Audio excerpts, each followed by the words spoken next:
Hey there, and welcome. I'm Anna Hartman, and this is Unreal Results, a podcast where I help you get better outcomes and gain the confidence that you can help anyone, even the most complex cases. Join me as I teach about the influence of the visceral organs and the nervous system on movement, pain, and injuries, all while shifting the paradigm of what whole body assessment and treatment really looks like. I'm glad you're here. Let's dive in. Hello, and welcome to another episode of the Unreal Results podcast. I'm coming in hot on this episode. I just got off a flight home from the East Coast. Early morning flight. Too early for my liking, but people always ask me like what airline I fly. And my response always is my loyalty is always first with a direct flight. So I don't really care the airline. I just prefer a direct flight over anything. So same thing, that means sometimes then I will do early morning or red eyes just to have a direct flight. So, yeah, I was thinking about what I wanted to talk about today, and I might actually film 2 episodes because next week is Christmas, so I'll be pretty busy. Not sure if I'll have time to record an episode. Not even sure if I'm going to have an episode drop Christmas week.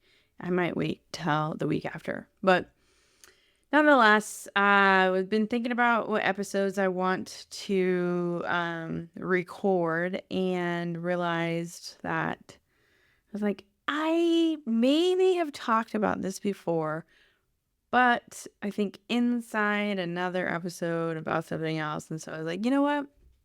Let's do it for its own episode. So what we're going to talk about is the tendency, or maybe the word is not the tendency, maybe the word's more like the importance, the reminder for professionals to consider the lateral line and consider the lateral line in a strength standpoint. Also mobility. I mean, they go hand in hand, mobility and strength of the lateral line. Honestly, can't have one without the other, right? A full expression of strength is one that can go through the whole spectrum of range of motion, lengthening, shortening, and everything in between. So I'd say that this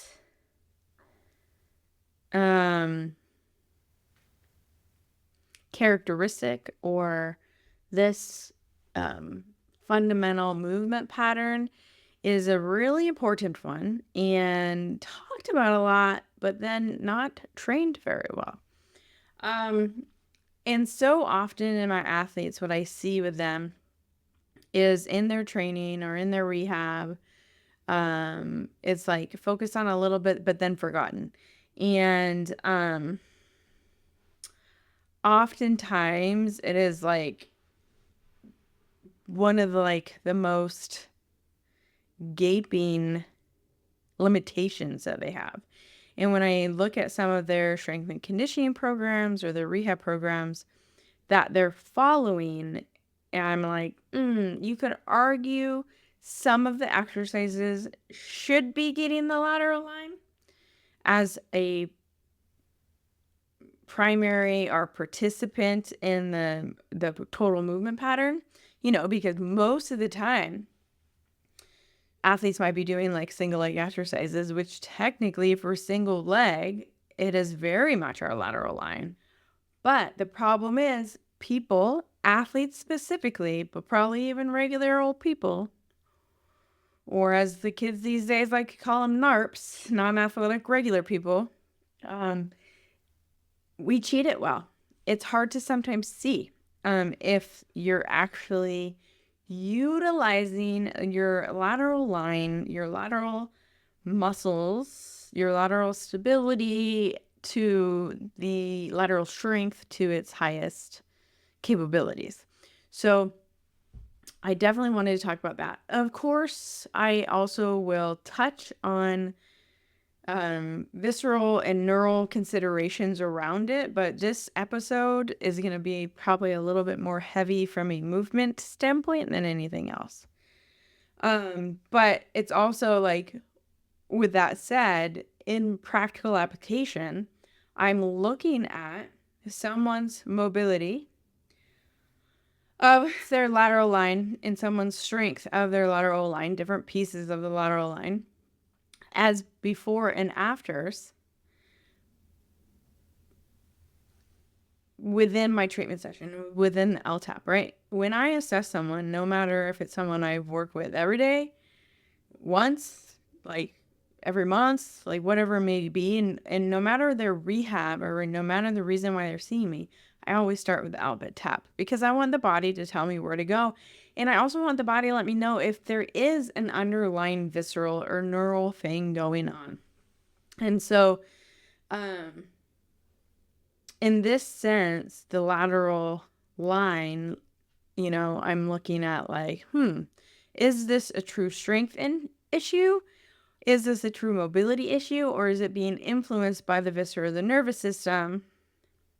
Because where do I start? The question always to me is, where do I start?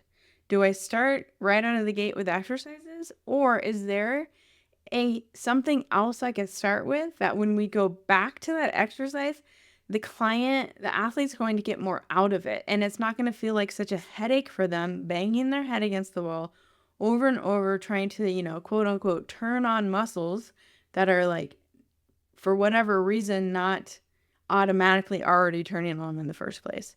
My goal always is to uncover the rest of the things that it could be leading to the reason why they have to be such good cheaters, and the reason why these muscles are not just automatically, dynamically turning on reflexively for themselves. So, for example, an athlete I was working with recently, he's post-op ACL surgery, and I assessed for example, his locator test assessment protocol actually was taking me to the opposite side lower extremity on him. But I still wanted to know what the lateral line was like on his involved side because he was having some pain with his involved side. So I'm trying to collect all this information to like have an index of suspicion of like why things are hurting and what is hurting and how can I help him from a long-term standpoint. And so even though I know I'm going to start treatment on the right side, I still want to look at the left side, the involved side, and see what's going on. And so I assess. So the things of the lateral line I like to assess is I kind of piece it up between lower extremity, trunk, head and neck. Sometimes I skip the head and neck part, especially if I'm not like led there on the LTAP or I'm not like led there based on the person's complaint. But I'm always sort of watching it and paying attention to it when we're doing exercises. But I always check hip abduction in 0 degrees of hip flexion. So in a supine position, straight leg, I bring their leg in a dorsiflex foot position. I bring their leg over towards the midline. And I like, as a kind of standardized practice, people to be able to bring their leg to at least the midline, if not beyond. But also there's a certain quality that I'm looking for when I bring them to the midline. And it's hard to explain this quality, and this is why it's so important, and I teach so much, like why you need to trust what you're feeling in your hands. Because part of it is just like, I know, based on what it feels like.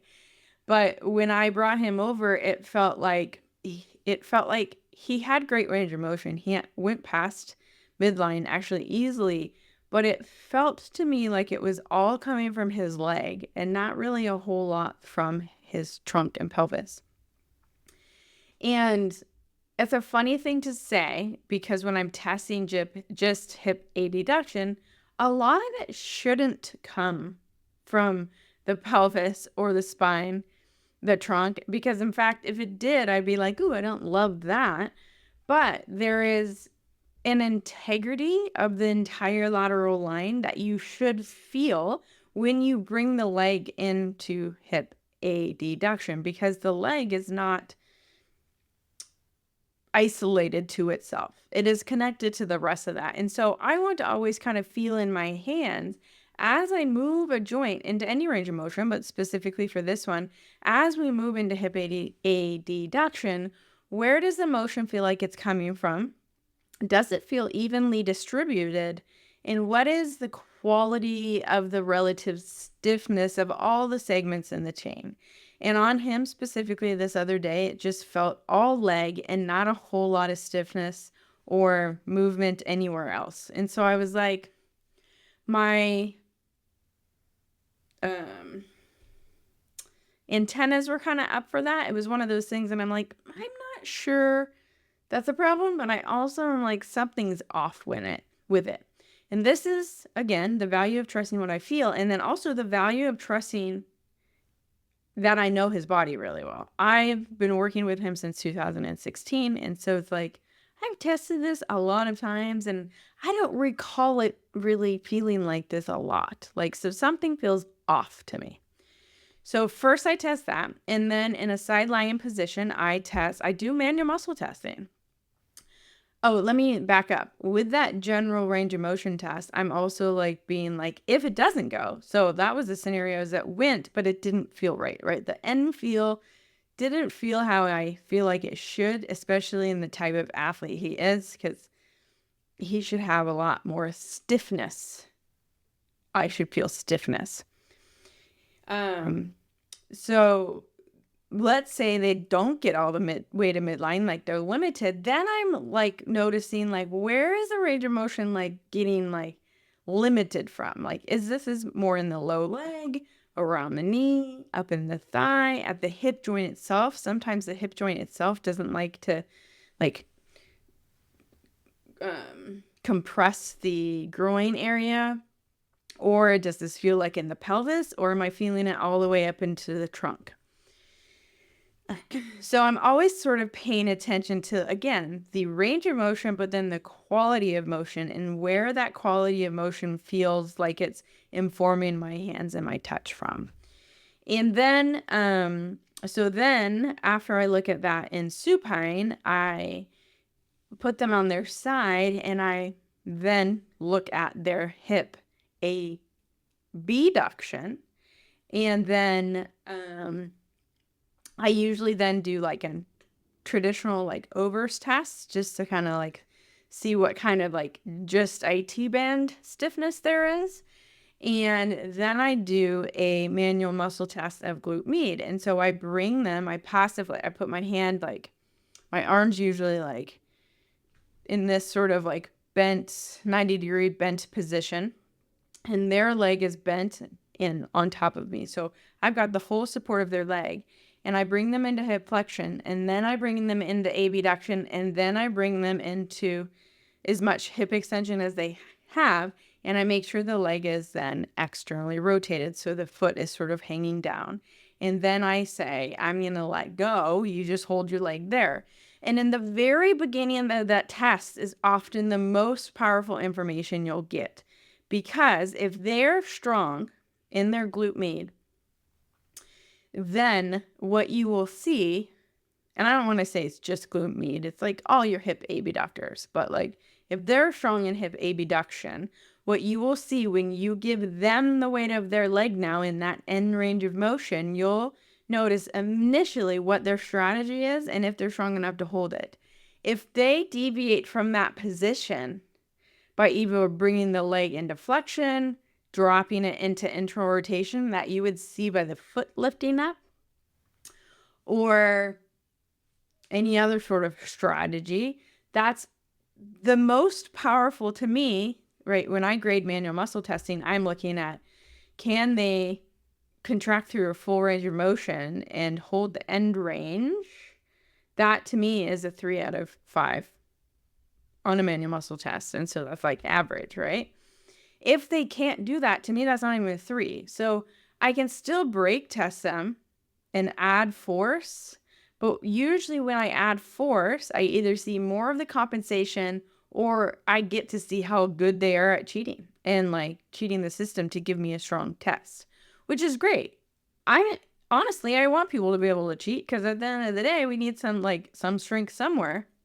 But when I'm like just looking at like kind of assessing like where we need to work on some like relative stiffness or strength or mobility, that's why I'm isolating things. So that's the first test I do. Then, no matter how they score on the bent leg version, then I do a straight leg version. And what I'm looking at in a straight leg version, I have them again bring their leg in, like their knee straight. I bring them to wherever their hip extension is, which is important that you assess that. I like to assess the inside line. So before I do Ober's test, I do a sideline hip extension, monitoring the pelvis for movement. Their hip extension is when their pelvis starts moving into anterior tilt with their leg. That's where I stop their range of motion. I check it with a bent knee and with a straight leg. So I get to appreciate where it's coming from. So going back to the straight leg, quote unquote glute median muscle test, I have them still in the sideline position. I have their leg out straight, and I ask them to lift their leg up 5 times. And what I'm looking for in those 5 reps is their strategy. I'm looking to see if they dorsiflex their foot, or I have to tell them to. And then I'm looking, same thing. Do they bring their leg in more hip flexion? Do they rotate their thigh in external rotation? Do they rotate their thigh in internal rotation? Like, what is the strategy for them to lift their legs? And then I'm also looking at how is that whole lower extremity then integrated into the pelvis? What's happening at the pelvis when they're doing this motion too? Am I seeing a lot of movement in the pelvis going laterally flexing? Do I see a lot of rotation happening? Do they open their pelvis up completely and turn it into a hip flexion exercise? But then they might not even know, I'm gently resting my hand on the space between their ribs and their pelvis, and I'm noting what's happening from a muscle stiffness in their obliques and core when they're lifting their leg. Ideally, as soon as you engage to lift the whole leg, you should feel the entire lateral line kind of light up. And what this feels like on your hand is just a stiffening and a widening of the core musculature of those oblique muscles. Often, most of the time, is a dorsiflexion of the feet, a nice, clean, strong hip abduction. And then what you might also see in their upper part of their trunk is like their ear hole slightly sort of lifts towards the ceiling. That is a very good full side, lateral side tension stiffness to do this test. So in a lot of times with people, I see just like not a whole lot of clean movement and then definitely no full body connection of the lateral line. So that's for the most part how I look at it in like a traditional assessment standpoint. When they're standing, I look at it in a little bit different way. When they're standing, it's harder because you're going to have people who are, quote unquote cheats, like cheating it a little bit, and it makes it harder to see. So if you're not really dialed in on what you need to be looking at, you might miss it. And so what I'm looking at when I'm looking in standing is 2 things. First, I just do a standing side bending assessment, and I want to see what's happening with their musculature in the trunk when they go into lateral flexion. Does the QL and the erectors and the obliques, does it look like they open up nicely, like elongate nicely into that side bending? And do they bring the body back well? Even from a skin or like shape morphology assessment on them, sometimes like, do they have a divot kind of right around the area of their QL? Sometimes when people are lacking stiffness and like especially oblique stiffness, they have a little bit of a divot as the obliques hook into the thoracolumbar fascia right there, kind of at the border of the QL and erector spinae. And oftentimes, if I see that divot, then when they laterally flex to the opposite side, it's like it doesn't want to let go. And so that's one way I kind of look at, again, just, it's not a strength test. It's not even I mean, I guess technically it's a mobility test, but it's just giving me insight on, again, how well the muscle balance is through that spectrum of eccentric and concentric control. The fact that they're standing upright and supporting themselves means that their obliques and their QL, like their hip stabilizers, their lateral hip muscles are like doing a good job, right? So it's like nobody's muscles are turned off. If their muscles are turned off, they literally would not be standing. Like let's stop saying those words. So anyways, then I look at single leg balance. And when I'm looking at single leg balance, I'm not like, you don't need to bring your knee up towards your chest in like a march position. I'm literally like, just shift your weight to the right and pick up your other foot. Shift your weight to the left, pick up your other foot. And majority of the time, what I'm really looking at is as they unweight themselves, what's happening at the pelvis. And oftentimes, what you'll see is a little like rotational salts, but sometimes they can be very subtle. And then the other thing you see is the pelvis doesn't move at all. And that's actually a problem, because when we go to a single leg stance, what should happen is our lateral hip stabilizers and our piriformis, which we're going to talk about the piriformis, but those muscles should activate to maintain our upright position, and they are lateral flexors of the spine. So you should see ever so slightly a hip hike on the opposite side. So the other fault, so I told you the fault was like a rotation, either external or internal. It can be either no movement at the pelvis, or you see the opposite. It drops down at the pelvis and they hip hike on the side that they're standing on. Most of the time with my athletes, what I see is very subtle and almost no movement. They're really good at like just being rigid and like upright and utilizing their stiffness everywhere else to fake good single leg stability, but I never see any pelvis movement, and I want to actually see pelvis movement. This is like when we think about the gait. When we're in a single limb stance of the gait, our pelvis should be going through its motion. It goes through this figure 8 motion, which includes a hip hiking on the opposite side, which is also known as hip abduction, lateral hip stabilization on the stance leg. So that's missed a lot. And then also, same thing with, you can then look at a single leg squat, a single leg bound, things more dynamic or more loaded, but you're looking for the same thing. To me, I'm looking at what's happening at their pelvis, and I don't care as much about the rotation as I do about the lateral flexion piece, as well as I'm looking at their knee and just their general control of their knee and their foot. And then if their pelvis isn't moving, I might give them a cue and I'll say, hey, go ahead and hip hike on the opposite side while you do that, and let's see what changes. And so often what changes is that, hip stability component of the poor knee control, the valgus and the pronation. And then they look solid. And it's only because I've cued them to create a little hip stability and lateral stabilization of the lateral line through the other side. So they're not even like thinking about how it connects. They just do one little motion and then it has a different experience. It looks differently. To me, that's like a cue that we need to work on that pattern, that there could be something that is challenging that pattern, like a visceral or a neural protection pattern somewhere, right? Like, again, I'm just gathering information. And then sometimes they're not strong enough to do that. But most of the time, like I said, if they're upright, they it's not often like so much as a strength thing as it is more of a patterning thing, and and often these patterning things are not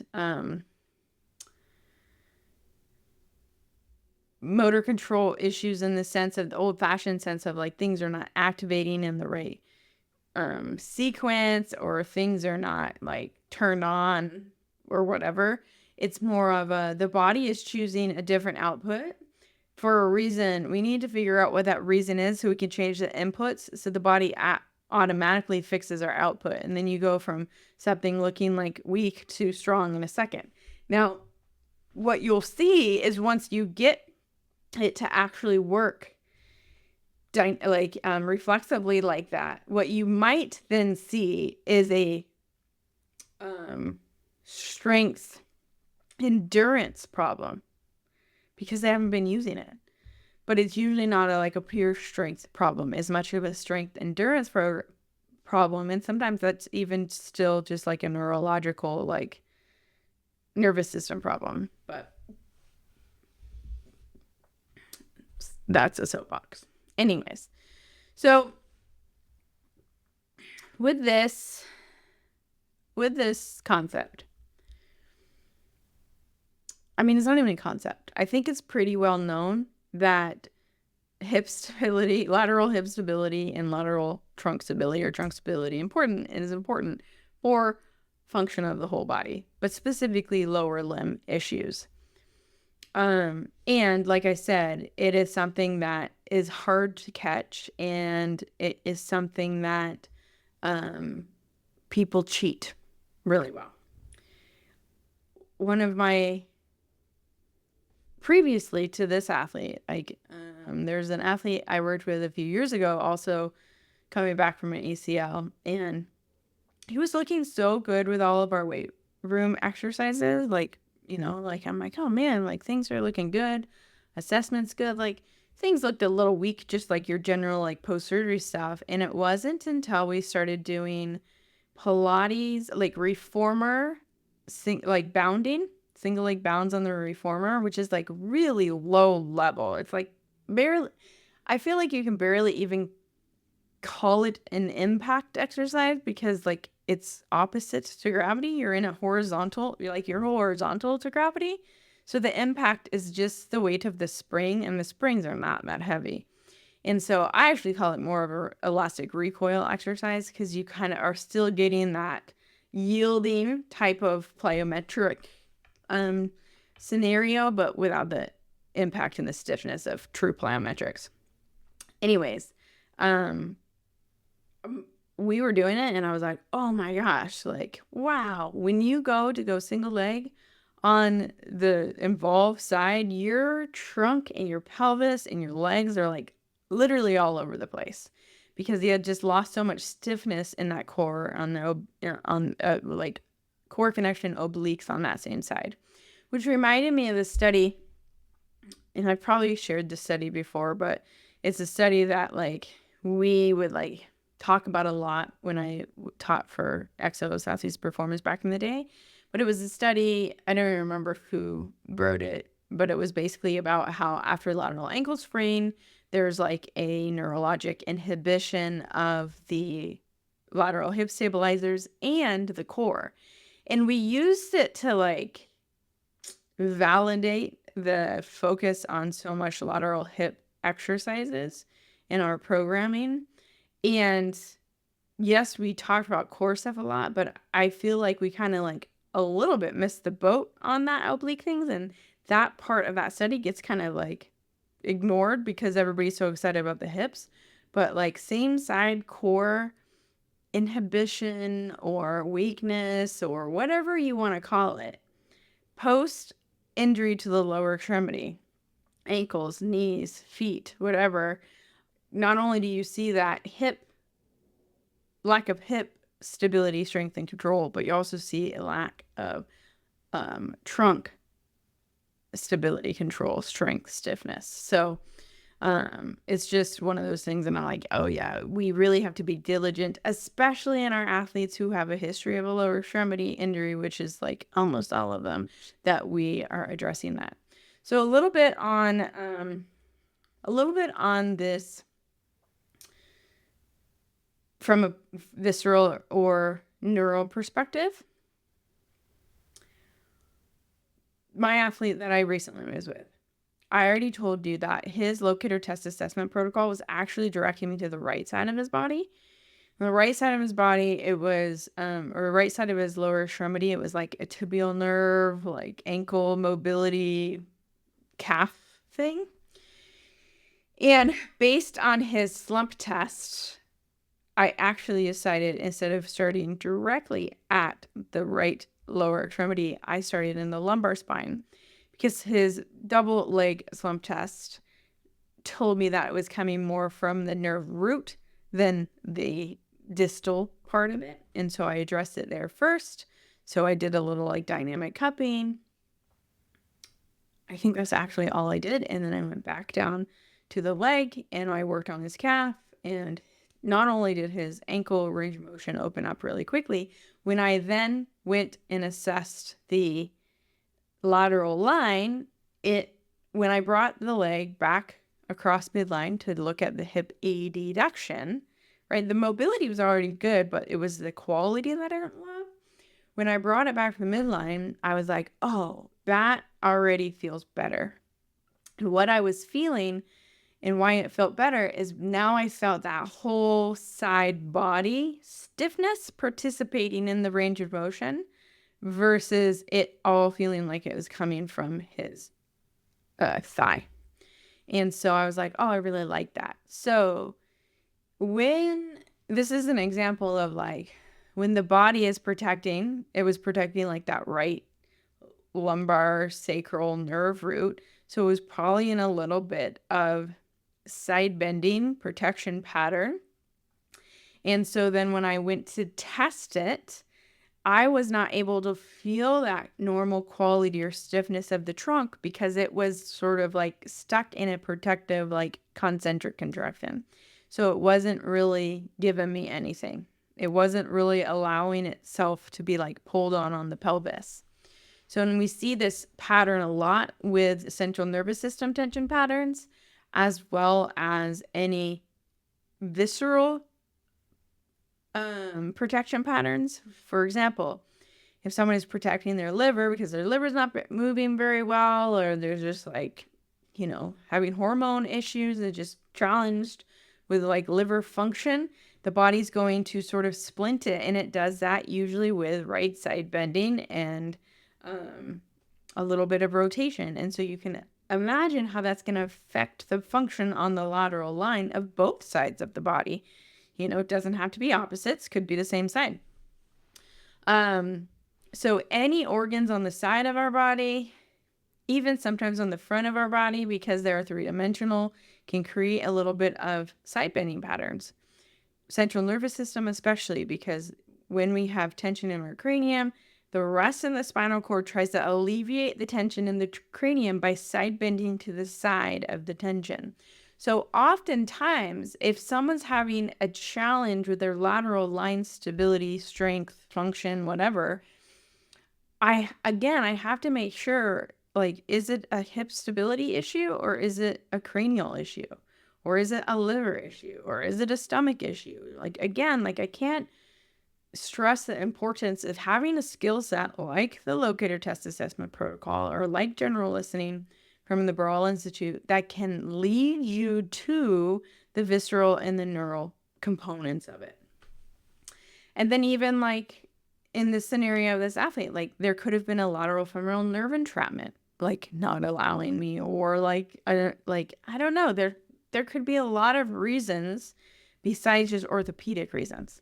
And we saw, like, I even saw that, right? I treated his right lumbar spine area and then it totally changed everything on that left lateral line. And so not only did it change the mobility coming to the midline, but I also, when I retested his, manual muscle tests, his strength tests, they were better. They were stronger. Was there still some room for improvement? Absolutely. But the difference was like night and day. Had I not done anything, then I would have seen this good change. And this is often what happens, right? And this is why the LTAP can be so powerful, is when we get to the sort of driver of things, our dynamic alignment changes throughout the whole body, head to toe. And so we see a change in strength. We see a change in stability and motor control, motor output, because we're changing the body's internal experience. We're changing the body's external sensory experience. We're just changing the whole thing. So we're getting presented a new dynamic alignment. But now that we have considered the viscera, considered the nervous system, talked about the importance of always like going it stepwise, like where is the body directing us first? Let's knock that out or reassess these orthopedic things that we care about in relationship to the knee. And then what are we left over with? So what I was left over with was still a little bit of a weakness and still a lot of a strength endurance problem. And so now I'm looking at what exercises do I want to put into his program, either from a home exercise program standpoint or just the strength and conditioning, like global programming standpoint, that is going to help that strength endurance of that motor control concern that I have. Part of it is going to be, where did the body direct me? And like, let's do something for that. So knowing that it was coming from the spine at first, like his first corrective, I hate calling them correctives, but his first exercise to do was spine mobility, roll down, ragdoll. Doesn't have to be complicated, cat cow, like doesn't have to be complicated, needs to be specific for the right area of the spine. So that was step number 1. Step number 2 was these exercises specifically for the lateral line. And so my favorite ones, the ones I gave him 3 exercises. They're simple to do, and there's my favorites. I gave him side lying on elbows and knees. Knees are going to be at kind of like a 90-90.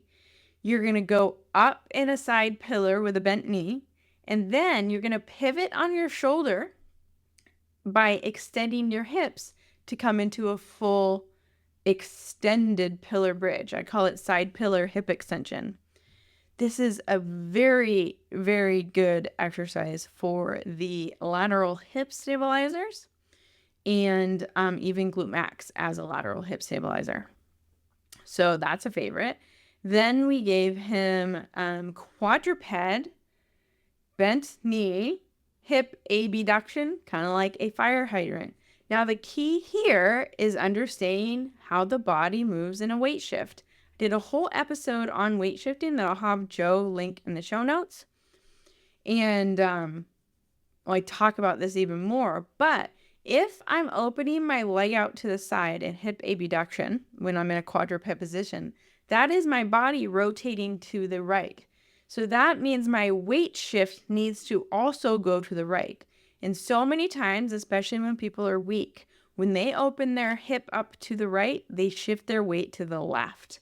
And you are cheating it. You're actually not going to get anything out of that hip exercise or the core exercise. So what makes it challenging and effective is shifting to the right, staying at that rate shift, and then opening to the right. You will feel like your leg has gone from like weighing nothing to weighing everything. It makes it so much more challenging. And that's part of like when I know it's needs some support. And when I've identified this with my athletes, I like to like demonstrate, like I like them to feel that for themselves. Like don't trust me that this is weak and needs some support. Like you try it, and then you try it on your other side. That in this case was definitely strong. Sometimes both sides need some help, but when I have a comparison, I can, and they're like, wow, that was so much harder on that side. I'm like, yeah, so we should probably work on it. So that's a huge favorite. And then the third exercise, I actually ended up giving him 4. The third exercise I gave him was a side sit, like a Z sit, oblique hold. So I had him go in a Z sit, and then I had him use his other arm to support himself in like a lateral tilt. So it's not lateral flexion, it's lateral tilt. And then I was like, can you let go of your arm support and just hold your body there? And again, like there was a noticeable change on side to side. It was very challenging. And you get to modify the range of motion to what you can control. So it's a pretty simple exercise for everybody to do at any level. And then because we saw how weak that was, because really that was probably at least eye-opening for him, that it would seem like his obliques were actually kind of the weak link in that whole lateral line. we added in a side pillar bridge, but instead of just a bridge hold, because again, athletes are really good at cheating that with the rest of their strength of their body, we do it as like a lateral flexion exercise. And so I call it like side pillar rainbow, where the focus is not only coming up into a pillar, but going past that pillar into a side bending that looks kind of like a rainbow, and then coming all the way out of it. But again, kind of like a suspension bridge. You're trying to touch your space between your pelvis and your ribs to the floor first, before your hips, before your shoulders, before your feet. This version of a side pillar is usually easier, or more, I don't even want to say easier, it's usually better at getting that side body of the trunk when your legs are actually staggered. So that's a favorite.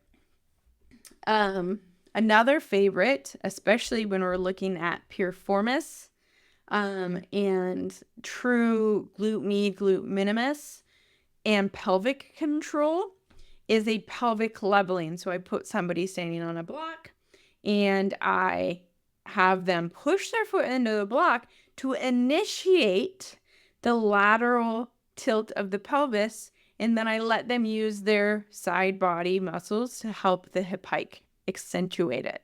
So it's a timing thing. I still want them seeing how their feet are steering wheels to the pelvis, not the pelvis pulling their legs into different positions. And then once they master pelvic leveling, then we take that concept of the pelvic, I guess it's technically pelvic unleveling. We take that concept of the pelvic unleveling and we put it into single leg balance, single leg squat, single leg everything. Anything you're going to do single leg, we start cueing that. Drive your pelvis, unlevel your pelvis by pushing your foot more to the ground to be a steering wheel for the pelvis to get that lateral hip hike on the opposite side, because that is hip abduction on that side. So those are all great. Another kind of rendition of the side pillar with a rainbow is the exercise star from the Pilates world. Standing lateral flexion, it's a classic, but you might want to think about not doing it on both sides if you don't need it on both sides. So again, use your brain of like, where do they actually need the support? Make it heavy. Suitcase carries heavy. Also really great for obliques. Seated waiters carry, hold. Also really great. Side lying banana exercise, which is just like a whole lateral line, like lateral flexion in a side lying position. Lizards, taking my elbow to my knee in that side lying position. Log rolling is a great one. Holding with the kettlebell and an arm bar, it can be helpful. Lizard on the ground, quadruped, like crawling with an emphasis on a lizard-like motion. Front rack holds even are great for general oblique stiffness.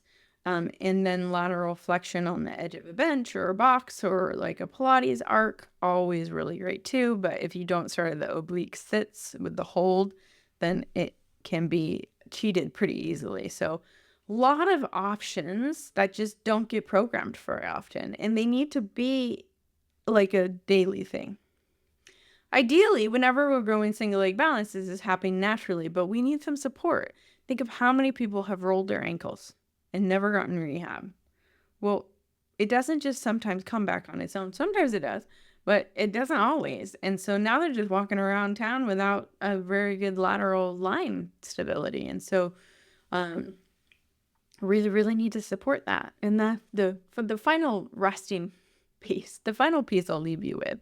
The lateral line is also very intimately integrated into our hearing. And so often we have things in our ear holes, over our ear holes, like too loud in our ear holes. And so, our ears can be affected by our reflux. Like there's so much that can affect our ears. And just know when our sensory in our ears are like start to diminish, then this is going to affect our whole lateral line as well. Big episode, probably a little bigger than I thought it was going to be. I'm going to have Joe link the weight shifting episode, and I'm going to have him link the piriformis episode. because I talk about this relationship between the piriformis and lateral flexion as well. And then I'm going to link my 3 favorite exercises, my 4 favorite exercises that I told you: the side lying pillar hip extension, the quadruped hip abduction, the pelvic unleveling, and the oblique side sit, just to get you kind of started. But I've got so many of them, and I need to record a couple new ones for my athletes, so look for those. I usually put them on social after I record them for an athlete. Thank you for being here. See you next time.